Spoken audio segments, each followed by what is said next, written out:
साथियों, हमारे व्यवहार में, हमारे संसाधनों में, हमारे साधनों में, हमारे इंफ्रास्ट्रक्चर में आधुनिकता का इस अमृत काल का प्रमुख लक्ष्य है।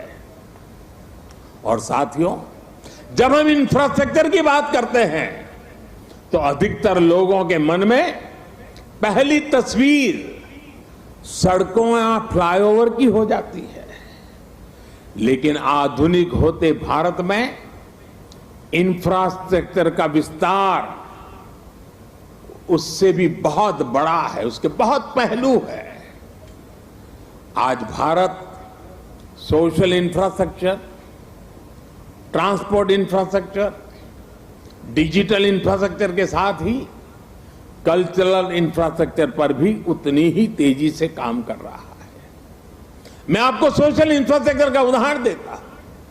आज देश में एम्स की संख्या पहले के मुकाबले 3 गुना हो चुकी है।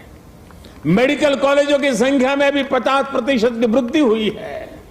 ये दिखाता है कि भारत आज अपने नागरिकों के स्वास्थ्य को बेहतर बनाने के लिए, उन्हें मेडिकल की आधुनिक सुविधाएं पहुंचाने के लिए किस तरह काम कर रहा है। आज देश में नई IITs, IIIT, वैज्ञानिक संस्थाओं का आधुनिक नेटवर्क लगातार विस्तार किया जा रहा है, तैयार किया जा रहा है। बीते 3 वर्षों में 6.5 करोड़ से ज्यादा ग्रामीण घरों को पाइप से पानी की सप्लाई सुनिश्चित की गई है।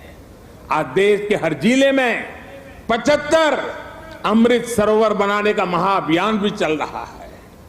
भारत का ये सोशल इंफ्रास्ट्रक्चर सामाजिक न्याय को और समृद्ध कर रहा है।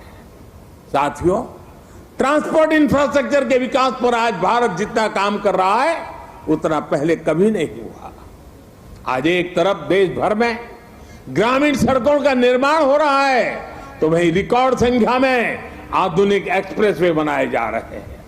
आज देश में तेजी से रेलवे का इलेक्ट्रिफिकेशन हो रहा है तो उतने ही तेजी से अलग अलग शहरों में मेट्रो का भी विस्तार हो रहा है।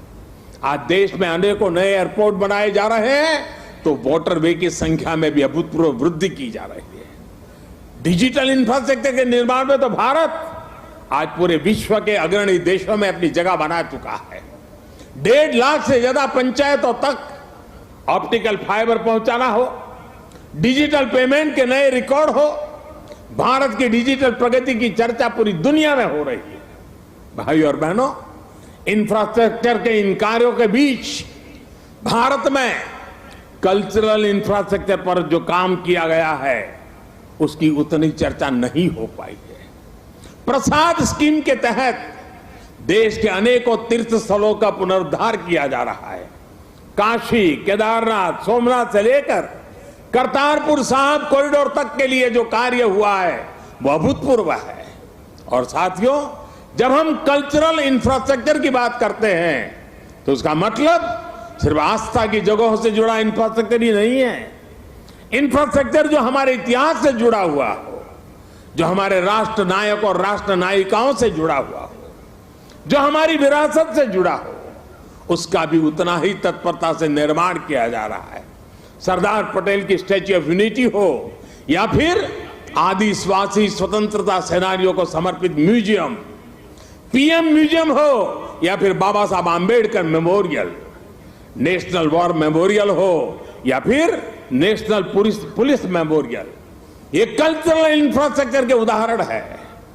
ये परिभाषित करते हैं कि एक राष्ट्र के तौर पर हमारी संस्कृति क्या है, हमारे मूल्य क्या है और कैसे हम इन्हें सहज रहे हैं। एक आकांक्षी Bharat social infrastructure, transport infrastructure, digital infrastructure के साथ ही कल्चरल इंफ्रास्ट्रक्चर को गति देते हुए तेज प्रगति कर सकता है।